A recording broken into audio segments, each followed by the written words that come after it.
ኢየሱስ ክርስቶስ ዘኦመ ስም ለዘይጼውኦ ኢየሱስ ክርስቶስ ህብስተ ሕይወት ለዘይበልዖ ኢየሱስ ክርስቶስ ጽዋ መድኃኒት ለዘይሰትዮ ከመ ይባርኩነ ይፈኑ አራው ለጸባኢነ ይጽምዑ ወልተሁ ነሲኦ አብ ወወልድ ወመንፈስ ቅዱስ አሐዱ አምላክ አሜን። ይትባረክ እግዚአብሔር አምላከ አበዊነ የአባቶቻችን አምላክ የሁላችን ፈጣሪ በአባትነቱ በቸርነቱ በምህረቱ በይቅርታ ሁላችንን ጠብቆ ለዚህች ቀን ያደረሰን የአባቶቻችን አምላክ ስሙ ይክበር ይመስገን። ስሙ ይክበር ይመስገን።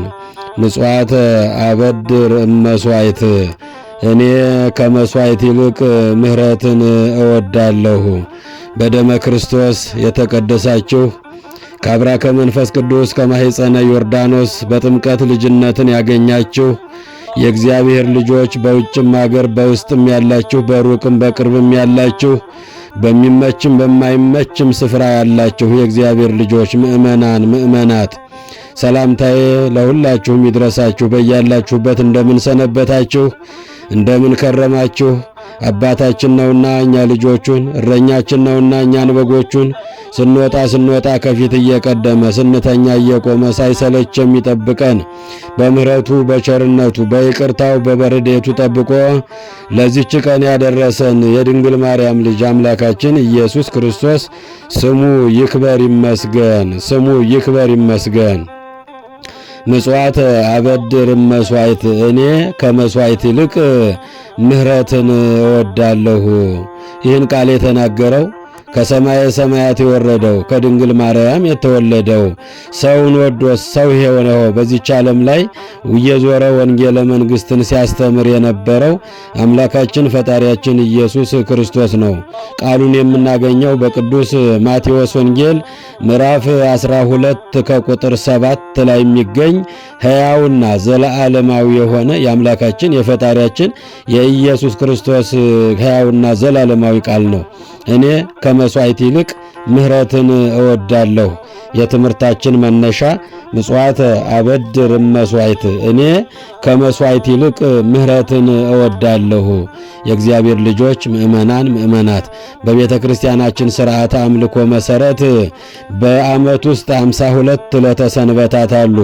ከ52 ዕለተ ሰንበታት በነገው ቀን በአንዳንድ አብያተ ክርስቲያናት የሚጸለዩ የሚዘመሩ የሚመሰገኑ ምስጋናዎች የሚሰበኩ ስብከቶች ሁሉ ከሌሊቱ ጀምሮ ከስብሐተ ነግሁ ጀምሮ ከቅዳሴው ጀምሮ ወንጌለ መንግሥት የሚነበበው ሁሉ የተያያዘ በሚስጥር የሚገናኝ ነው። በነገው ቀን የምናነበው በቅዱስ ማቴዎስ ወንጌል ከምዕራፍ 12 ከቁጥር 1 ጀምረን እስከ 22 ድረስ የሚነበብ ሕያውና ዘላለማዊ የሆነ የአምላካችን ቃል ነው። እኔ ከመስዋዕት ይልቅ ምህረትን እወዳለሁ።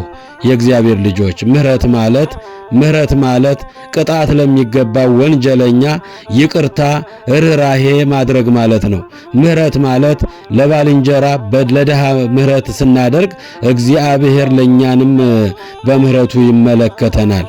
አዎ ለድሃዎች መራራት፣ ለችግረኞች መራራት። ምህረት ማለት ይቅርታ ማድረግ፣ ቸርነት ማድረግ፣ በጎነት ማድረግ፣ ርኅራኄ ማድረግን ሁሉንም የሚያጠቃልል ነው። ምህረት የሚባለው ይሄ ነው። ከመስዋዕት ይልቅ ምህረትን እወዳለሁ። ይቅር ስትባባሉ፣ ማረኝ ስትባባሉ፣ ስትዋደዱ፣ ስትፋቀሩ፣ ስትከባበሩ ይሄንን አስቀድማችሁ ስታረጉ ይሄንን እወዳለሁ። ከመስዋዕታችሁ ከጸሎታችሁ ከምታቀርቡት አገልግሎት በፊት ምህረትን እወዳለሁ። ማቴዎስ ወንጌል ምዕራፍ 12 ከቁጥር 7 ላይ የሚገኝ ሕያውና ዘላለማዊ የሆነ የአምላካችን የፈጣሪያችን የመድኃኔ ዓለም ቃሉ ነው። የእግዚአብሔር ልጆች ምእመናንና ምእመናት እንግዲህ ምህረት በሶስት ይከፈላል። አባቶቻችን ወንጌለ መንግሥትን ሲተረጉሙልን ማቴዎስ ወንጌል ምዕራፍ 5 ከቁጥር 7 ጀምሮ ምህረት የሚለውን ይቅርታ የሚለውን ርኅራኄ የሚለውን በሶስት ቃል ይተረጉሙታል። ምሕረት ሥጋዊ፣ ምሕረት መንፈሳዊ፣ ምሕረት ነፍሳዊ ተብሎ ይተረጎማል። የእግዚአብሔር ልጆች ምሕረት ሥጋዊ ለተራበ ቆርሶ ማጉረስ፣ ለበረደው ከልብሳችን አውጥተን ማልበስ፣ የተጠማውን ማጠጣት፣ የወደቀውን ማንሳት፣ ያዘነውን ማጽናናት፣ የተቸገረው የተጨነቀውን አይዞህ ወንድሜ ነገ ሌላ ቀን ነው ያልፋል ብሎ ያንን ሰው መደገፍ ነው። ምሕረት ሥጋዊ ይባላል አባቶቻችን እንደተረጎሙልን። ምሕረት መንፈሳዊ ደግሞ በኃጢአት ወድቆ ከእግዚአብሔር ርቆ ተስፋ ቆርጦ ያለው ወንድማችንን አይዞህ ወንድሜ ንስሐ ብትገባ እኮ እግዚአብሔር ይቅር ይልሃል፣ ወደሱ ብትመለስ እኮ የምሕረት ፊቱን ይመልስሃል። ንስሐ እኮ የወደቀውን ታነሳለች፣ ያደፈውን ታነጻለች፣ የረከሰውን ትቀድሳለች፣ ዘማዊውን እንደ ድንግል ኃጢአተኛውን እንደ ጻድቅ በደለኛውን እንደ ንጹሕ ታደርጋለችና ወንድሜ ወደ እግዚአብሔር ተመለስ፣ ወደ እግዚአብሔር ቅረብ፣ ተስፋህ ይለመልማል ብሎ ለወንድም ለጠፋው ለወደቀው ላዘነው በኃጢአት ለወደቀው ወንድማችን ማዘን ምሕረት መንፈሳዊ ይባላል። በሶስተኛ ደረጃ ምሕረት ነፍሳዊ ይባላል። የእግዚአብሔር ልጆች ራስን አሳልፎ መስጠት ነው። ስለ ወንድም ስለ ጓደኛ ራስን አሳልፎ መስጠት ነው። እንደ ክርስቶስ ማለት ነው። መጥወተ ርእስ ራስን አሳልፎ መስጠት ራስን አሳልፎ መስጠት ከዚህ የሚበልጥ ፍቅር ስለሌለ አምላካችን ለስም አጠራሩ ክብር ይግባውና በቅዱስ ዮሐንስ ወንጌል ምዕራፍ 3 ላይ እንደምናነበው ራሱን አሳልፎ አምላካችን ለሰው ልጆች ሰጠ። እንደ ክርስቶስ ለወንድሞቻችን ለጠፉት፣ ላዘኑት፣ ለባዘኑት፣ ተስፋ ለቆረጡት ራስን አሳልፎ መስጠት ይህን ሶስተኛውን ምሕረት ነፍሳዊ ብለው አባቶቻችን ይተረጉሙታል። እንግዲህ በቤተ ክርስቲያናችን አስተምህሮ መሰረት የዛሬው ለተሰንበት የምናከብረው በቅዱስ ያሬድም በቅዱስ ወንጌሉም በቅዳሴውም በሁሉ ነገር የተሰናሰለ አንድ አይነት ቃል እግዚአብሔር የሚፈስባት ቤተ ክርስቲያን አባቶቻችን ሰርተው የጨረሷት ለስማቸው ክብር ይግባቸውና የቀደሙ ሊቃውንተ ቤተ ክርስቲያን ሁሉንም አያይዘው ነው የሰሩልን። ሊቁ ቅዱስ ያሬድ አባታችንም ወመኑ መሐሪ ዘከማከ እንዳንተ ያለ መሐሪና ይቅር ባይ ማን አለ ብሎ ተናገረ። የእግዚአብሔር ልጆች እንደ እግዚአብሔር ያለ ይቅር ባይ ማን አለ?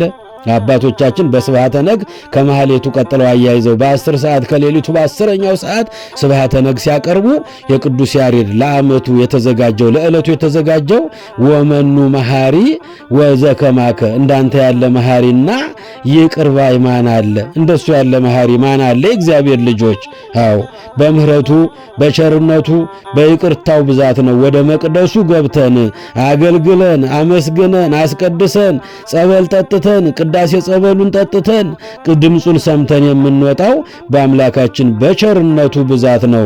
ልበ አምላክ የተባለው ዘማሪው ዳዊትም እንዲህ ይለናል በመዝሙር 5 ቁጥር 4 ላይ ወአንሰ በብዝሃ ምሕረትከ እበውእ ቤተከ ወእሰግድ ውስተ ጽርሐ መቅደስከ በፈሪሆትከ እኔስ አለ በስራ አይደለም አለ በጽድቅ ስራ አይደለም አለ በምህረትህ በቸርነትህ በአባትነትህ በይቅርታህ ወደ ቤተ መቅደስህ ገባለሁ ወደ ቤትህ ገባለሁ ወአንሰ በብዝሃ ምሕረትከ እበውእ ቤተከ በምህረትህ ብዛት በይቅርታህ ብዛት በቸርነትህ ብዛት ወደ ቤተ መቅደስህ ገባለሁ ወእሰግድ ውስተ ጽርሐ መቅደስከ ወደ ቤተ መቅደስህ ገብቼ አንተን በመፍራት እሰግድልሃለሁ አለ። ወመኑ መሐሪ ዘከማከ እንዳንተ ያለ መሐሪ እንዳንተ ያለ ይቅር ባይ ማን አለ አለ አባታችን ቅዱስ ያሬድ ከቅዱስ አባታችን ከዳዊት በተመዘዘው ቃል የእግዚአብሔር ልጆች ወአንሰ በብዝሃ ምሕረትከ እበውእ ቤተከ በምህረትህ በይቅርታህ በቸርነትህ ብዛት ነው በጽድቅ ስራዬ አይደለም በበጎነቴ በእምነቴ ብዛት አይደለም በምህረትህ ብዛት ወደ ቤትህ ገባለሁ ገብቼም አንተን በመፍራት በቤተ መቅደስህ እሰግድልሃለሁ ያለውን የዳዊትን ቃል ወስዶ ወመኑ መሐሪ ዘከማከ እንደ እግዚአብሔር አይነት መሐሪ ማን አለ? እግዚአብሔር ልጆች እንደሱ ያለ ይቅር ባይና መሐሪ ማን አለ? በምህረቱ ብዛት ነው የምንኖረው። በምህረቱ ብዛት ነው ወጥተን የምንገባው። በቸርነቱ ተሸፍነን ነው እዚህ የደረስነው። የእግዚአብሔር ልጆች ወአንሰ በብዝሃ ምሕረትከ በምህረትህ በይቅርታህ በቸርነትህ ብዛት ወደ ቤትህ እገባለሁ አንተን በመፍራት ወደ ቅድስና ስፍራ ገብቼ እሰግድልሃለሁ። አንተስ እግዚኦ መሐሪ ወመስተሳይል ርሁቀ መዓት ወብዙሃ ምሕረት ወጻድቅ ነጽር ላዕሌ ወተሳለኒ። መዝሙር 85ኛውን መዝሙር ስናነብ የዳዊትን መዝሙር የእግዚአብሔር ልጆች አንተ መሐሪ ነህ፣ አንተ ይቅር ባይ ነህ፣ አንተ ርኅሩህ ነህ። ርሁቀ መዓት ወብዙሃ ምሕረት ወጻድቅ መዓትህ የራቀ ነው፣ ምሕረትህ የበዛ ነው።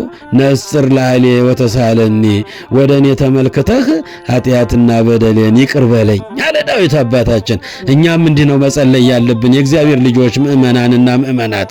ወመኑ መሐሪ ዘከማከ እንደሱ ያለ ይቅር ባይ፣ እንደሱ ያለ ቸር፣ እንደሱ ያለ ርኅሩህ፣ እንደሱ ያለ መሐሪ አምላክ ስለሌለን ወደሱ ስንመጣ ወአንሰ በብዝኃ ምሕረትከ በምሕረት ብዛት ወደ ቤትህ እገባለሁ እያልን አምላካችን ፈጣሪያችንን ልናመሰግነው ይገባል። የእግዚአብሔር ልጆች በምሕረቱ ብዛት ነው የምንገባው ወደ መቅደሱ። አዎ እመሰ ኃጢአተኑ ትተዓቀብ እግዚኦ እግዚኦ መኑ ይቀውም አለ ዳዊት አባታችን እኮ ኃጢአታችንን፣ በደላችንን፣ ክፉ ስራችንን፣ ክፉ ኃጢአታችንን፣ በደላችንን ብታስብብን ኖሮ አቤቱ አቤቱ ከቤትህ ማን ሊገባ ይችላል? ማን ቆሞ ሊያስቀድስ ይችላል? ማን ቆሞ ሊጸልይ ይችላል? ማን ሥጋ ወደምህን ሊቀበል ይችላል? ኃጢአታችንን ብታስብብን ኖሮ ወአንሰ በብዝኃ ምሕረትከ በውቤተከ በምሕረት ብዛት በይቅርታ ብዛት ግን ወደ ቤትህ እገባለሁ አለ። ለዚህ ነው ቅዱስ ያሬድ አባታችን ወመኑ መሐሪ ዘከማከ እንዳንተ ያለ መሐሪና እንዳንተ ያለ ይቅር ባይ ማን አለ? የእግዚአብሔር ልጆች ማን አለ ከሱ ውጪ? አዎ ካን አለ። እግዚአብሔር በምህረቱ በቸርነቱ ነው እችን ቀን ፈቅዶልን አምላካችን ለዚች ቀን ያደረሰን። ወመኑ መሐሪ ዘከማከ ምስለ ኖህ ኪዳነ ዘአቀምከ ከቅዱስ አባታችን ከኖህ ጋራ ቃል ኪዳንን ያደረክ ቃል ኪዳንን የገባህ በኦሪት ዘፍጥረት ምዕራፍ 9ኛው ምዕራፍ ስታነቡ እሰይም ቀስቴ በውስተ ደመና በደመና ላይ ቀስቴን ምልክት አደርጋለሁ ዳግመኛ ምድርን በንፍር ውሃ አላጠፋትም ብሎ እግዚአብሔር ለኖህ ቃል ኪዳን ገብቶለታል። የጥፋት ውሃው ከጎደለ በኋላ ፍጥረቱን ከደመሰሰ በኋላ ኖህ አባታችንን ከልጆቹ ጋር ካዳነው በኋላ ወደ ምድር ከወረደ በኋላ ብዙሁ ወተባዙ ወምልእዋ ለምድር ብዙ ተባዙ ምድርን እንደገና ሙሏት አለው ለአባታችን ለኖህ። እሱም ጥያቄ ያቀረበ ጌታዬ ሆይ እኛ ማጥፋታችን መሳሳታችን ላይቀር አንተም በንፍር ውሃ መቀቀልህ ማጥፋት መደምሰስ ላይቀር መብዛታችን መርባታችን ምን ጥቅም አለው አለው። እሰይም ቀስቴ በውስተ ደመና በእኔና ባንተ መካከል የቃል ኪዳን ምልክት አደርጋለሁ ዳግመኛ ምድርን ፍጥረቴን በንፍር ውሃ አላጠፋም ብሎ አራት ህብር አድርጎ በደመና ላይ ቀስተ ደመናውን ዘርግቶ እግዚአብሔር አምላካችን ለአባታችን ለኖህ ቃል ኪዳን ገባለት። ከኖህ ጋራ ቃል ኪዳን የገባህ እንዳንተ ያለ መሐሪ ማን አለ? ወመኑ መሐሪ ዘከማከ እንዳንተ ያለ መሐሪ ዘከማን አለ? ምስለ ኖህ ኪዳነ ዘአቀምከ የእግዚአብሔር ልጆች ምእመናን ለደቂቀ እስራኤል መና ዘአውረድከ ለእስራኤል ልጆች መናን ከሰማይ ያወረድክ እንዳንተ ያለ ማን አለ? ማን አለ እንበለው? የእግዚአብሔር ልጆች አባታችን ሊቀ ነቢያት ሙሴ ከእግዚአብሔር ታዞ ተመርጦ ምድረ እስራኤልን ከግብፅ ባርነት ከፈርዖን ግዛት ነፃ ሲያወጣቸው ባህር ከፍሎ ደመና ጋርዶ መና ውርዶ ከዓለት ላይ ውሃን አፍልቆ ንሴብሖ ለእግዚአብሔር ስቡሃ ዘተሰብሃ እግዚአብሔርን እናመስግነው ምስጉን ነው የተመሰገነ እያለ ባህር ከፍሎ ደመና ጋርዶ መና ከሰማይ እያወረደ ውሃን ከዓለት ላይ እያፈለቀ ሲመራቸው የነበረ ጊዜ እግዚአብሔር ከሱ ጋር ነበረ። አያችሁ የእግዚአብሔር ልጆች ምእመናን ለደቂቀ እስራኤል መና ዘአውረድ ካለ ቅዱስ ያሬድ አባታችን ለእስራኤል ልጆች መናን ከሰማይ ያወረድክ ባህርን የከፈልክ ውሃን ካለት ላይ ያፈለክ እንዳንተ ያለ መሐሪ ማን አለ? እንደሱ ያለ መሐሪ ማን አለ? ችግራቸውን ያስወገደላቸው ባህር የተከፈለላቸው እግዚአብሔርን መሪ አድርጎ ሙሴን ስለሰጣቸው ነው። ምድርን በአበቦች ያስጌጥክ እንዳንተ ያለ መሐሪ ማን አለ? አለ አባታችን ቅዱስ ያሬድ። ወመኑ መሐሪ ዘከማከ እንዳንተ ያለ መሐሪ እንዳንተ ያለ ይቅር ባይ ማን አለ? የእግዚአብሔር ልጅ ወጽጌያት ምድረ አሰርጎከ ምድርን በአበቦች ያስጌጥክ ሰማይንና ምድርን የፈጠርክ እንዳንተ ያለ ማን አለ? እሱ አይደለ? እግዚአብሔር ልጆች ሰማይን የዘረጋ ምድርን በውሃ ያጸና ሰማይን የዘረጋሁ ምድርን በውሃ ያጸናሁ እኔ ነኝ፣ ከኔ በቀር ማን አለ? ከኔ ጋስ ማን ነበር? ይለናል በትንቢተ ኢሳይያስ ምዕራፍ 44ኛው ምዕራፍ ስናነብ ሰማይን በማስተዋል የዘረጋሁ ምድርን በውሃ ያጸናሁ እኔ እግዚአብሔር ነኝ፣ ከኔ ጋር ማን ነበረ? ይለናል አባታችን ቅዱስ ዳዊትም በመዝሙሩ መዝሙር 73 ቁጥር 16 ላይ አንተ ፈጠርከ ፀሐየ ወወርሃ ፀሐይን ጨረቃን ከዋክብትን የፈጠርክ አንተ ነህ። ወአንተ ገበርከ አድባረ ምድር ኩሎ ተራራውን ኮረብታውን ባህሩንም የብሱንም የፈጠርክ አንተ ነህ። ክረምተ ወሃጋይ ዘአንተ ፈጠርከ 9 ወር በጋን 3 ወር ክረምትን የፈጠርክ ብርሃንና ጨለማን ቀንና ሌሊትን። አያችሁ እግዚአብሔር ልጆች ቀንና ሌሊትን ብርሃንና ጨለማን ክረምትና በጋን የምታፈራርቅ አንተ ብቻ ነህ አለ በመዝሙር 73 ቁጥር 16 ላይ አንተ ፈጠርከ ፀሐየ ወወርሃ ፀሐይን ጨረቃን ከዋክብትን የፈጠርክ አንተ ነህ። አንተ ገበርከ አድባረ ምድር ኩሎ ተራራውን ኮረብታውን ባህሩንም የብሱንም የፈጠርክ አንተ ነህ። ክረምተ ወሃጋይ ዘአንተ ፈጠርከ 3 ወር ክረምቱን 9 ወር በጋውን የፈጠርክ አንተ ነህ። ወተዘከር ዘንተ ተግባረከ ይህን ሁሉ ፍጥረትህን አቤቱ አስብ አለ ዳዊት አባታችን። ቅዱስ ያሬድ ከዚህ መዘዘና ሰማይንና ምድርን የፈጠርክ አንተ ነህ። እንዳንተ ያለ መሐሪ ማን አለ? እንዳንተ ያለ ይቅር ባይ ማን አለ? ፀሐይንና ጨረቃን ያስማማህ አንተ ነህ። እንዳንተ ያለ መሐሪ ማን አለ? እንዳንተ ያለ ይቅር ባይ ማን አለ? ሰማይን በከዋክብት የሸፈንክ አንተ ነህ። እንዳንተ ያለ ማን አለ? እንዳንተ ያለ ይቅር ባይ ማን አለ? ምድርን በአበቦች ያስጌጥክ ሰንበትንም የለየህ ያከበርክ ከፍ ከፍ ያደረክ ከቀኖች ሁሉ ለይተህ ያከበርካት እንዳንተ ያለ መሐሪ እንዳንተ ያለ ይቅር ባይ ማን አለ? የነገው ምስጋና በሊቃውንቱ የሚመሰገነው የሚመሰጠረው ይሄን የመሰለ አባታችን ቅዱስ ያሬድ በ5ኛው መቶ ክፍለ ዘመን የዛሬ 1500 ዓመት በኢትዮጵያ ምድር የተገኘው ቅዱስ ጻድቅ ሊቅ አባታችን ቅዱስ ያሬድ ከመጽሐፍ ቅዱስ መዞ ከ80 መጽሐፍት መዞ እግዚአብሔርን ያመሰገነበት ቀን ነው። የእግዚአብሔር ልጆች ምእመናን ከቀኖች ሁሉ ለይቶ ዕለተ ሰንበትን ያከበርክ እንዳንተ ያለ ፈጣሪ እንዳንተ ያለ ይቅር ባይ እንዳንተ ያለ መሐሪ ማን አለ? ፍጥረት ሁሉ አንተን ተስፋ ያደርጋል። አይነ ኩሉ ነፍስ ይሴፎኪያከ የፍጥረት ሁሉ ስጋ ለባሽ ሁሉ አንተን ተስፋ ያደርጋል የሚለውን የዕለቱን ወንጌልም መልእክታቱን እንዲሁም ምስባኩ ከዕለቱ መዝሙር ጋር በሚስጥር የሚገናኝ ነው። የእግዚአብሔር ልጆች ወቅዱስ ዘከማከ እንዳንተ ያለ መሐሪ እንዳንተ ያለ ይቅር ባይ ማን አለ? የእግዚአብሔር ልጆች ምእመናን ሁለት ጓደኛሞች ነበሩ። እጅግ በጣም ይዋደዳሉ፣ እግዚአብሔርንም ይፈራሉ። ግን እንደው በጎ ሥራ ሳይሰሩ ዛሬ ነገ ሲሉ ዓለም እያታለለቻቸው ለስጋ ሕይወታቸው ሲወጡ ሲወርዱ ኖሮ ከመሬት ውሎ ከቤት አይቀርምና ሁለቱም ጥሪው ደርሷቸው ወደ አምላካቸው ወደ እግዚአብሔር በሞት ተጠርተው ሄዱ። ሁለቱም አምላካቸው ፊት ቆሙ ይላል አባቶቻችን ሲተረጉሙልን። ያን ጊዜ መለኮታዊ ድምፁን አሰማቸው። የት ነበራችሁ? ምን ሰራችሁ? መጽሐፍት ተጽፈውላችኋል፣ ካህናትን ሾሜላችኋል፣ እንዲመክሯችሁ፣ እንዲያስተምሯችሁ፣ እንዲገስጿችሁ። ቤተክርስቲያን ተሰርቶላችኋል፣ ሰግዳችሁ መጽውታችሁ እንድትጸድቁበት መጽሐፍ ተጽፈውላችኋል። ተምራችሁ እውነትን ከሐሰት ለይታችሁ እንድታውቁበት ስጋዊና ደሜንም ሰጥቻችሁ ነበር።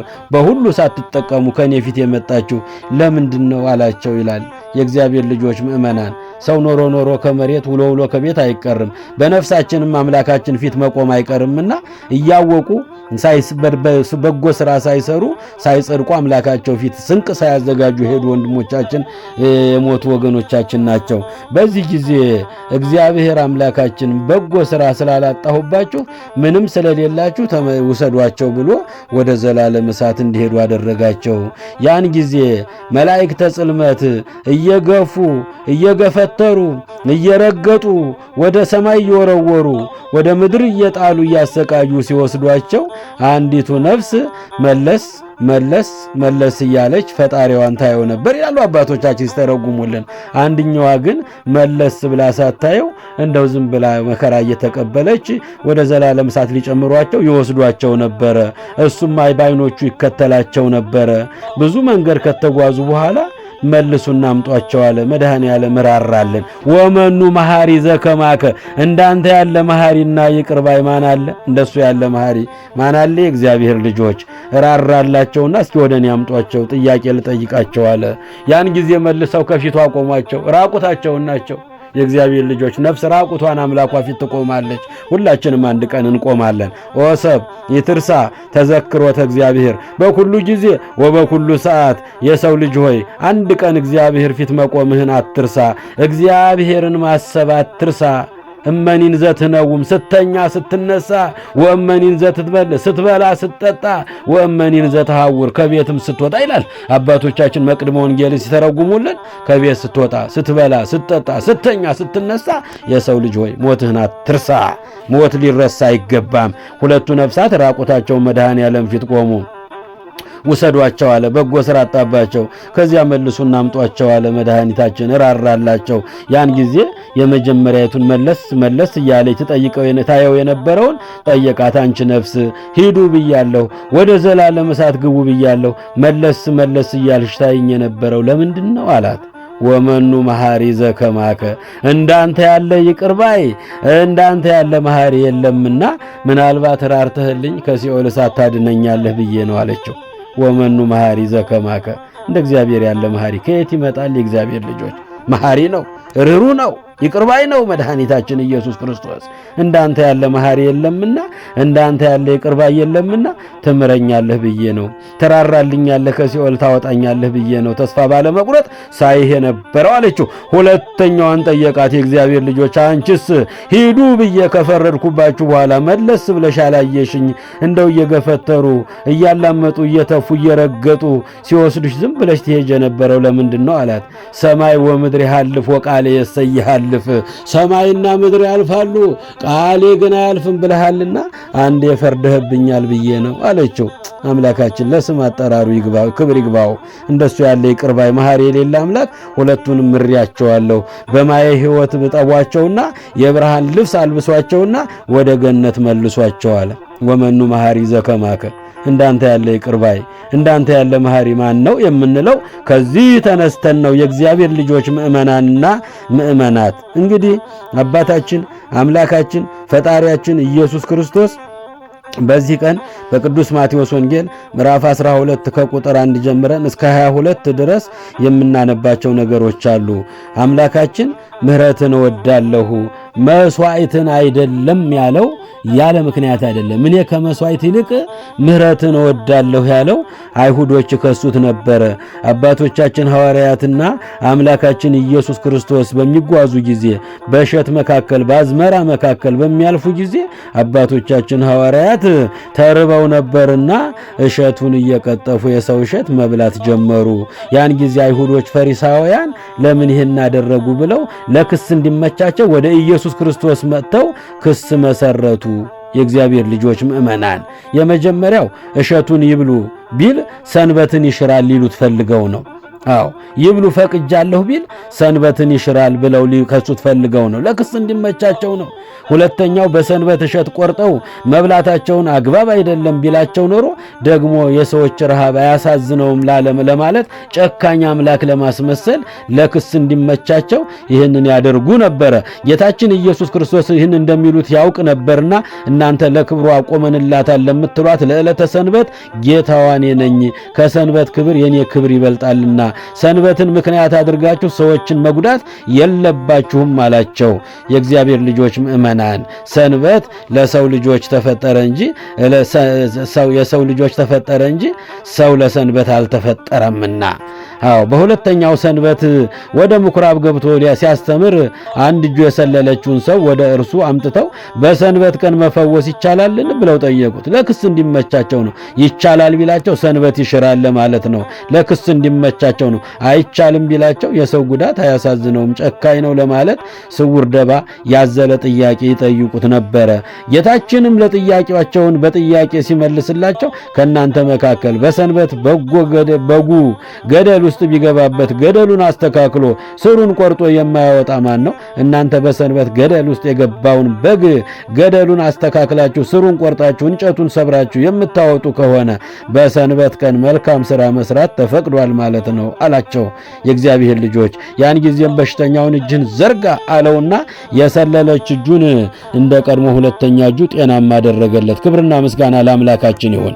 እኛም በዕለተ ሰንበት በሽተኛ መጠየቅ፣ የተራበ ማብላት፣ ያዘነ ማጽናናት፣ የተቸገረን መርዳት ይገባል። በእውነቱ እንደ አይሁዶች አይደለም። እኛ ሰንበትን የምናከብረው መንፈሳዊ ሥራ እየሰራን የእግዚአብሔር የሚወደውን እግዚአብሔራዊ ሥራ እየሰራን የምናሳልፍባት ቀን እንድትሆን ለኛ አርአያና ምሳሌ ለመሆን እጅን ዘርግ አለውና የሰለለች እጁን አዳነና እንደ ሁለተኛ እጁ ጤናማ አደረገና በሰንበት ይህም ማድረግ ይገባል። ከእናንተ መካከል በጉ በጉድጓድ ቢወድቅበት ከጉድጓድ የማያወጣ ማን ነው አላቸው።